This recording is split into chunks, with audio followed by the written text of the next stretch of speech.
APJ कलाम education centre में आपका स्वागत है।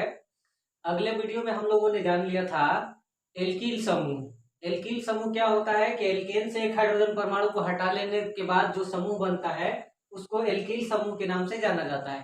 तो उसको जान लेने के बाद मैंने बताया था उस वीडियो में कि जब उसको जानना बहुत जरूरी है, क्योंकि एल्कील समूह सभी कार्बनिक यौगिकों में आपको देखने के लिए मिल जाता है।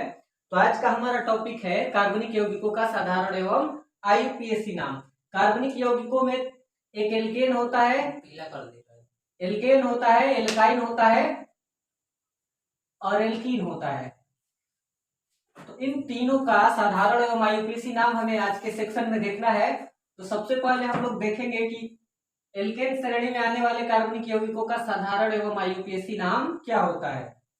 तो कल के अगले वीडियो में हमने बताया था कि एल्केन का आईयूपीएसी नाम नहीं होता है, बल्कि खुद एल्केन साधारण नाम होता है। आईयूपीएसी नामकरण इसका नहीं होता, इसके लिए शर्त होता है। जो मैंने कल चर्चा किया था वही आज मैं बता दे रहा हूं कि एल्केन में जब तक कोई क्रियाशील मूलक या प्रतिस्थापक नहीं जुड़ता है तब तक उसका आईयूपीएसी नाम नहीं होता है। कहने का मतलब ये है कि एल्केन जब सीधा सीधी रहे, सीधी श्रृंखला में रहे, जब तक कोई क्रियाशील मूलक या प्रतिस्थापक ना जुड़े उसके साथ, तब तक उसका हम आईयूपीएसी नामकरण नहीं लिख सकते हैं। क्योंकि सीधी श्रृंखला में जब एल्केन समूह रहता है तो वो केवल और केवल साधारण नाम होता है। तो अब सवाल ये है कि क्रियाशील मूलक और प्रतिस्थापक क्या होता है।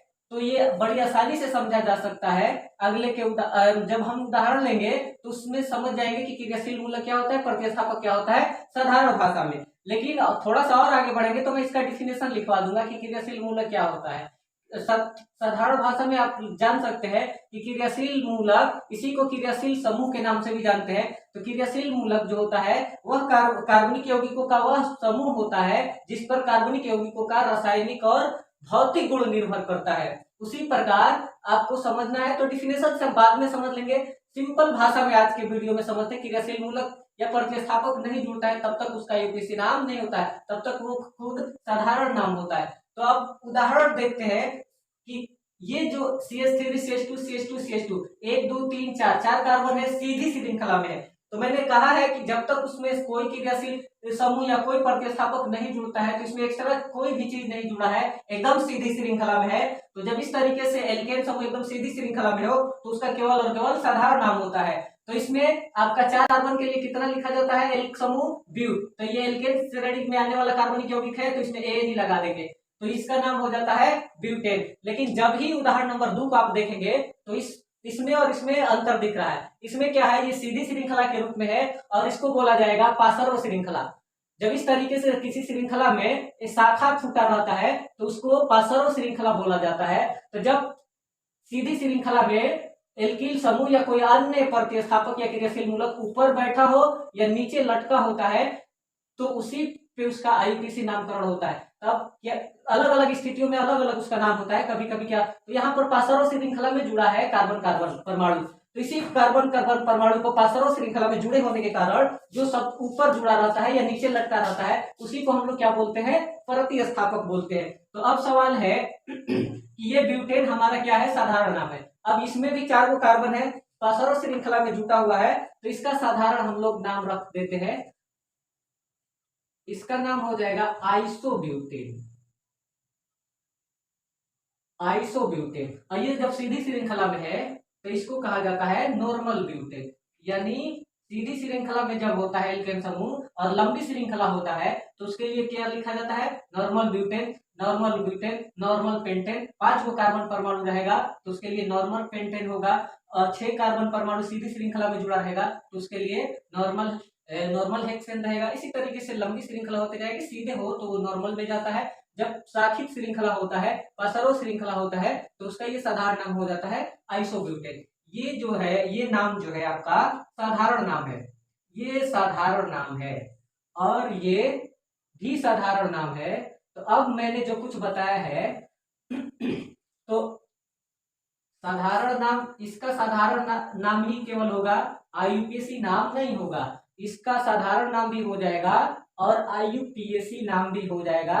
कैसे? क्योंकि इसमें प्रतिस्थापक जुड़ा हुआ है, ऊपर कुछ लटका हो बैठा हो, इसी को हम लोग क्या बोलते हैं? प्रतिस्थापक बोलते हैं। तो अब इसका आईयूपीएसी नाम क्या होगा? तो हम आसान भाषा में इसका आईयूपीएसी नाम लिख सकते हैं। तो आईयूपीएसी नाम लिखने के लिए जहां प्रतिस्थापक जुड़ा रहता है तो उसको ध्यान में रखा जाता है, तो गिनती किया जाता है। और गिनती के लिए दो बातों का महत्वपूर्ण गिनती के लिए दो बातों को ध्यान में रखना बहुत जरूरी होता है। गिनती करने के लिए दो नियम है कि गिनती उस सिरे से किया जाए जिससे प्रतिस्थापक को कम अंक मिले, दूसरी बात कि सबसे लंबी श्रृंखला प्राप्त हो। अगर इसी में मान के चलिए इसका आईयूपीएसी नाम रखेंगे 1 2 3, तो जो 2 नंबर पर क्या बैठा है? प्रतिस्थापक बैठा है, तो टोटल लंबी श्रृंखला कितना मिल रहा है? 3 मिल रहा है। या फिर इधर से मिल लीजिए 1 2 3, इस इधर से गिनती करने पर जहां प्रतिस्थापक बैठा है उसको कितना नंबर मिल रहा है? 2 नंबर मिल रहा है। तो यानी दोनों तरफ से बराबर ही मिल रहा है। अगर दोनों तरफ से कम या ज्यादा होता तो उधर से गिनती करते जिधर से कम अंक मिले, और सबसे लंबी श्रृंखला। तो अगर हम लोग चाहें तो यहां से भी गिन सकते हैं, यहां से 1 2 इधर जा सकते 3, तो हर स्थिति में कितना मिल रहा है? लंबी श्रृंखला 3 ही मिल रहा है। तो इसलिए जरूरी नहीं कि आप ऊपर से भी गिनती कर सकते हैं, इधर जा सकते हैं, या फिर ऊपर से गिनती करके इधर जा सकते हैं 1 2, तो यहाँ 3 मिल जाएगा। तो इस तरीके से जब चारों हम हर तरफ से बराबर मिल रहा है तो सीधा सीधे हम लोग गिन लेंगे, सीधा सीधे गिन लेंगे 1 2 3। तो 2 पर CH3 बैठा है। तो कल जैसा कि मैंने बताया था कि एल्किल समूह को बहुत जानना जरूरी है। तो ये अगर CH3 है तो ये बताइए कि एल्केन है या एल्कील है? तो ये एल्कील है, क्योंकि एक कार्बन के साथ हाइड्रोजन परमाणु कितना हो जाना चाहिए? 4 होना चाहिए अगर एल्केन में रहेगा तो। लेकिन इसमें क्या है? एक हाइड्रोजन परमाणु है, तो ये एल्किल समूह हो जाता है, जैसा कि अगले वीडियो में बताया जा चुका है। अगर आप लोगों ने अगला वीडियो नहीं देखा है, यानी वीडियो नंबर 3 है अगला वीडियो, इससे पहले भी 2 वीडियो और बन चुका है, यानी कुल मिला के कार्बन एवं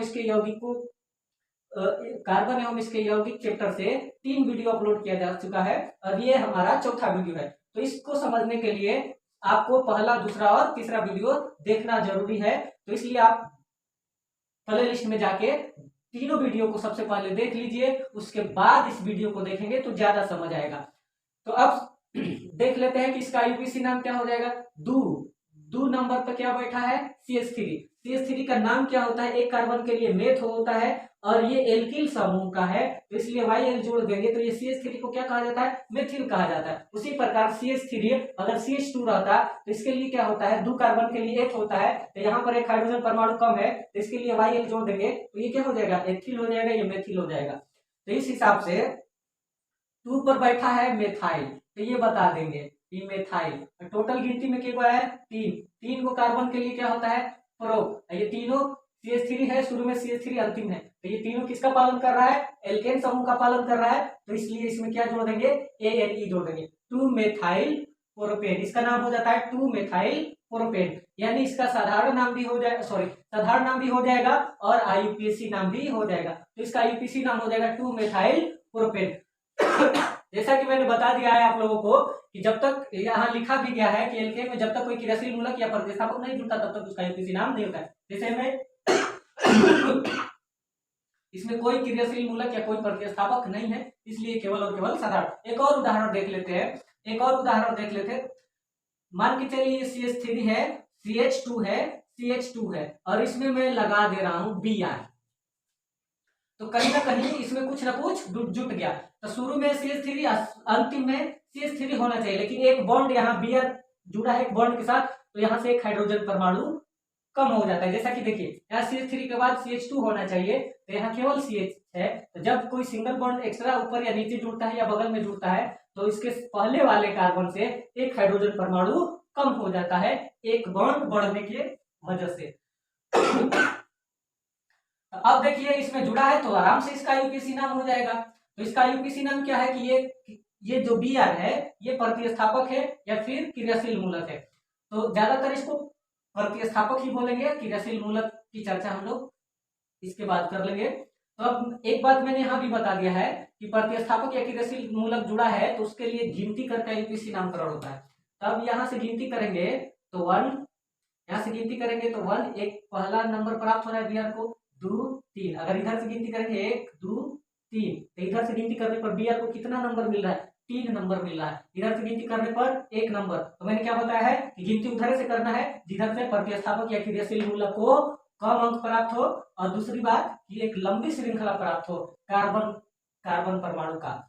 इस तरीके से यहाँ पर लंबी श्रृंखला के रूप में 3 कार्बन परमाणु मिला है और एक नंबर पे Br है, तो इधर से गिनना सही रहेगा। तो इसका आईयूपीएसी नाम हो जाएगा 1 डैश लिख देंगे, यानी 1। Br लगा है तो ब्रोमो लिख देंगे, Cl लगा है तो इसके लिए क्लोरो लिख देते हैं।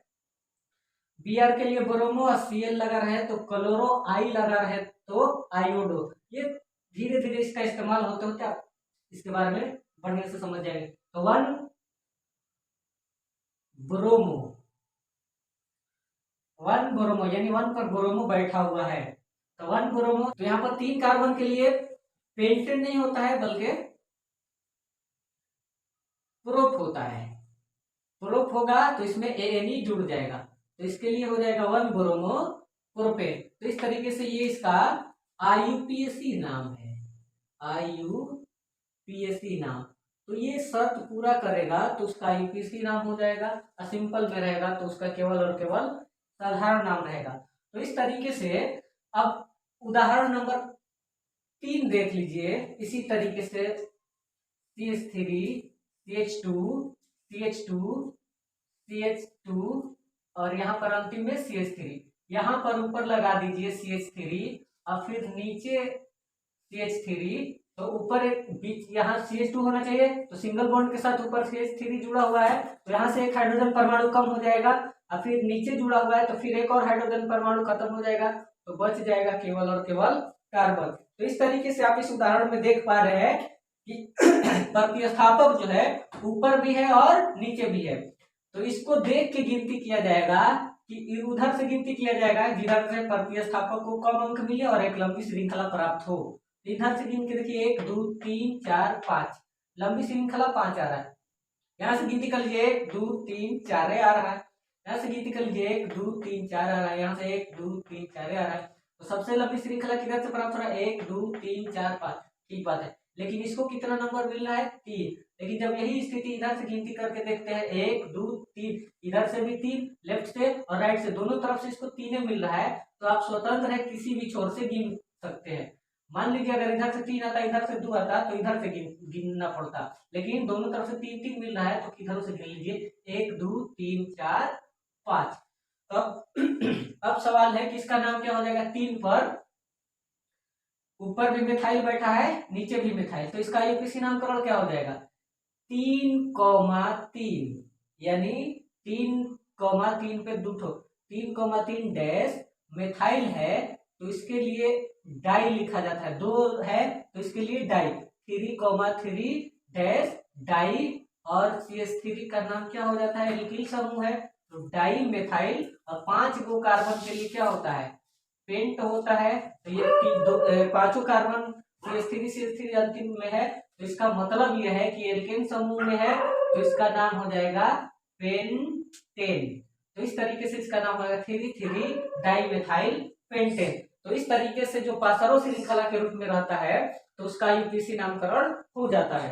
अब थोड़ा सा पॉइंट में हम लोग और ज्यादा नोट में लिख लेते हैं। इसमें जो मैंने एक बात बताया है कि कार्बनिक यौगिकों का कभी भी आईयूपीएसी नामकरण करेंगे तो जैसे जैसे लंबी श्रृंखला मिलेगा तो उसमें अंकन गिनती करना अनिवार्य हो जाता है। गिनती उस छोर से किया जाता है जिधर से प्रतिस्थापक या क्रियाशील मूलक को कम अंक प्राप्त हो और एक लंबी श्रृंखला प्राप्त हो। तो उसी बात को मैंने नोट में लिख दे रहा हूँ, आप लोग नोट कर लीजिएगा और इसको बेहतर तरीके से समझ लीजिएगा। इसके बाद हम लोग और एक्स्ट्रा उदाहरण देखेंगे या फिर जब प्रश्नावली हल करेंगे तो टोटल इसके अलावा भी बहुत सारा क्वेश्चन आएगा जिसको हम लोग सोल्व करेंगे। तो मुझे उम्मीद है कि 1 2 3 यानी 4 ये तीसरा उदाहरण था और ये चौथा उदाहरण था। इन चारों उदाहरण के माध्यम से आप एल्केन का आईयूपीएसी नामकरण के बारे में बहुत कुछ आप समझ गए होंगे।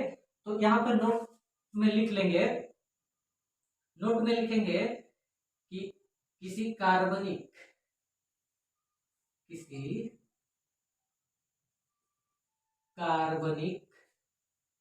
यौगिकों का आईयूपीएसी नामकरण